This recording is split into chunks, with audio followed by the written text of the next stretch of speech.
ಗಾಂಜಾ ಮಾರಾಟ ಮಾಡಲು ಯತ್ನಿಸುತ್ತಿದ್ದ ಆರೋಪಿಯೋರ್ವನನ್ನ ಬಂಟ್ವಾಳ ಗ್ರಾಮಾಂತರ ಪೊಲೀಸರು ಬಂಧಿಸಿ 180 ಗ್ರಾಂ ಗಾಂಜಾ ಮತ್ತು ದ್ವಿಚಕ್ರ ವಾಹನವನ್ನು ವಶಪಡಿಸಿಕೊಂಡಿದ್ದಾರೆ. ಬಂಟ್ವಾಳ ತಾಲೂಕಿನ ಮೇರಮಜಲು ನಿವಾಸಿ 30 ವರ್ಷದ ಪ್ರಶಾಂತ್ ಯಾನೆ ಪ್ರಸಾದ್ ಬಂಧಿತ ಆರೋಪಿ.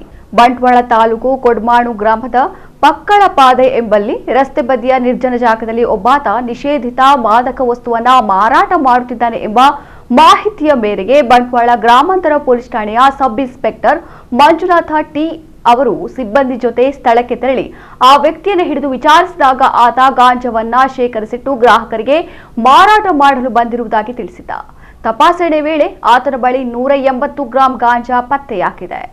ಈ ಗಾಂಜಾವನ್ನ ಬಂಟ್ವಾಳದ ಪಲ್ಲಮಜಲುವಿನ ಅಬ್ದುಲ್ ರಜಾಕ್ ಎಂಬಾತ ಗ್ರಾಹಕರಿಗೆ ಮಾರಾಟ ಮಾಡುವುದಕ್ಕಾಗಿ ತನಗೆ ನೀಡಿದ್ದ ಎಂಬುದಾಗಿ ಆರೋಪಿ ಪ್ರಶಾಂತ್ ಯಾನೆ ಪ್ರಸಾದ್ ತಿಳಿಸಿರುತ್ತಾನೆ ಎಂದು ಪೊಲೀಸರು ತಿಳಿಸಿದ್ದಾರೆ. ಆರೋಪಿಯನ್ನ ಮತ್ತು ಗಾಂಜಾವನ್ನ ದ್ವಿಚಕ್ರ ವಾಹನ ಸಮೇತ ಪೊಲೀಸರು ವಶಕ್ಕೆ ಪಡೆದು ಮುಂದಿನ ಕ್ರಮ ಕೈಗೊಂಡಿದ್ದಾರೆ.